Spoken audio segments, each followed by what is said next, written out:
Rasanya susah emang mau nggak sepakat sama reviewer-reviewer lain yang udah duluan ngebahas handphone ini. Dari Sobat HP bilang kalau handphone ini bagus. Dari Gadgetins bilang kalau handphone ini beda dan emang bagus. Dan gue mau nggak mau kayaknya harus setuju karena Galaxy A32 ini emang sebagus itu. Yuk kita bahas. Iya, gue tahu gue agak telat untuk ngebahas Galaxy A32 versi 4G, padahal gue udah megang handphone ini tuh hampir 2 bulan. Gue pribadi masih ngerasa kalau Samsung Galaxy A32 versi 4G ini menang banyak dibandingkan Samsung Galaxy A32 versi 5G. Makanya gue masih pengen ngebahas handphone ini meskipun udah ada versi 5G. Ada beberapa hal yang gue bilang Samsung A32 versi 4G ini menang banyak. Salah satunya ada di layar yang emang secara resolusi lebih bagus dan juga menggunakan AMOLED 90Hz. Secara desain sebenarnya yang 4G dan 5G itu kayak nggak ada bedanya atau bahkan nggak ada bedanya. Gue juga belum pegang langsung. Desainnya ini menarik dan simple, nggak kayak handphone mid-range atau mid-range agak ke bawah itu yang kebanyakan ada di pasaran. Yang desainnya ya gitu-gitu aja. Samsung Galaxy A32 ini punya bahasa desain yang mirip sama Samsung Galaxy S series. Meskipun demikian, kita bisa ngebedain dan bisa ngelihat kalau handphone ini adalah Samsung Galaxy A series karena ada perbedaan bahasa desain meskipun masih mirip. Ada 3 kamera yang jendol tanpa adanya frame di bagian belakang dan juga ada sebuah kamera yang ukurannya lebih kecil, juga ada LED flash tapi yang 2 ini bentuknya nggak jendol kayak yang 3 sebelumnya. Desain ini sebenarnya bagus, cuma ada satu masalah buat gue, dimana bump kameranya ini sangat rentan terhadap goresan karena tidak ada framenya dan juga kita tidak dapat soft case bawaan dari Samsung Galaxy A32. Selain itu, bodinya yang terbuat dari polikarbonat ini memiliki kesan glossy alias kayak kaca yang sepengalaman gue kalau dipakai ini sangat mudah nempel sidik jari, juga sangat mudah muncul baret-baret halus. Karena di handphone yang gue pegang ini juga udah ada muncul baret-baret halus yang biasanya nggak sengaja kayak ditaruh di meja, ketarik, kegesek, kayak gitu-gitu itu muncul. Sayang banget karena kita nggak dapet soft case dari paket penjualan bawaan si Samsung Galaxy A32 ini.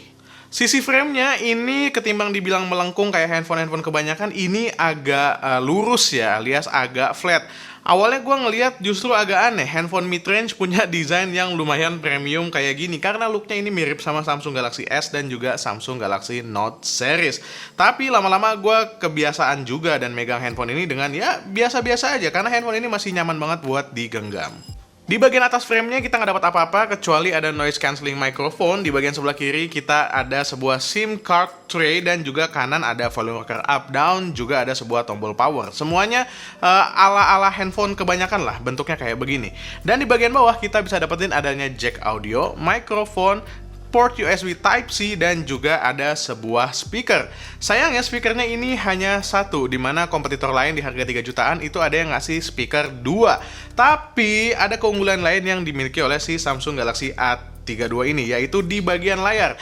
Layarnya ini sudah AMOLED. AMOLED-nya khas Samsung karena emang ini besutannya Samsung, jadi punya gambar yang bagus banget menurut gua. Serta refresh rate yang udah lumayan tinggi dengan 90Hz refresh rate. Jadi sebenarnya untuk harga 3 jutaan, meskipun tidak dapat dual speaker dan gimmick-gimmick lainnya, kalian masih mendapatkan gimmick 90Hz di layar bagian depannya. Untuk bezelnya sendiri, seperti biasa, atas kanan kiri itu udah tipis kecuali di bagian dagu yang emang masih berasa tebal meskipun masih sangat wajar untuk ukuran handphone mid-range kayak begini. Layarnya ini juga punya touch sampling rate 180Hz, 2 kali lebih responsif daripada penampilannya yang 90Hz, dimana kalian bisa dapetin responsivitas yang bagus banget dari layarnya ini. Gua nggak ngerasa ada delay atau nggak ngerasa ada ghost touch selama hampir 2 bulan gua menggunakan handphone Galaxy A32 ini. Untuk hasil kameranya juga bisa dibilang ini adalah salah satu yang terbaik di harga 3 jutaan. Lihat aja ini, gambarnya sangat vibrant dihasilkan oleh Samsung Galaxy A32 A32. Semuanya bagus, nggak ada yang overexposure dan nggak ada terlalu underexposure. Exposure-nya itu just right dengan settingan high dynamic range yang tentu saja gua nyalakan. Masalahnya di kameranya ini cuma ada di beberapa hal minor, kayak misalnya mode portrait. Meskipun sudah diupdate ke updatean terbaru, gua mendapatkan mode portraitnya ini agak suka miss di bagian yang halus, kayak misalnya ujung rambut atau bulu-bulu. Sisanya mode portraitnya bagus banget.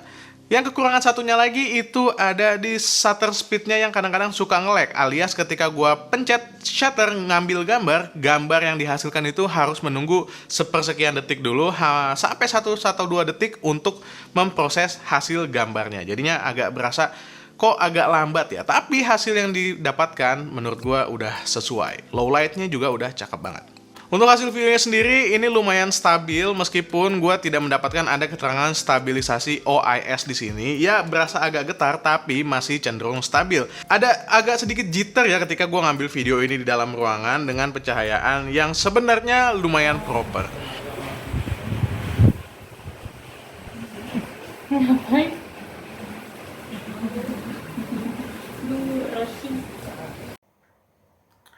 Halo, balik lagi sama gue Denny main lagi, dan ini adalah kamera dari Samsung Galaxy A32 dengan mode kamera depan. Ini kamera depannya actually quite good ya kalau dilihat langsung dari viewfindernya. Nggak tahu hasilnya gimana kalau nanti udah jadi videonya. So,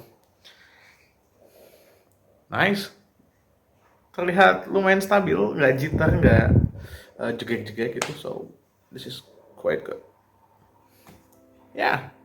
Untuk performa gamingnya sendiri, gue nggak ngerasain adanya cagukan yang berarti ketika gue coba untuk main PUBG Mobile, Mobile Legends, dan bahkan Genshin Impact. Cuma, ketika main Genshin Impact, tentu saja 30 FPS itu hanya mimpi untuk MediaTek Helio G80 saat ini. Yang paling berasa enak itu sebenarnya adalah di PUBG Mobile dengan settingan smooth ultra dan stabilitas yang bagus banget. Kita bisa dapetin frame rate antara 30 sampai 40 fps, naik turun tapi masih lumayan stabil, nggak turun sampai ke di bawah 30 fps. Suhunya juga adem-adem aja, nggak ngerasa ada panas sama sekali ketika gue mainin PUBG Mobile menggunakan Samsung Galaxy A32 ini. So, is it recommended or not?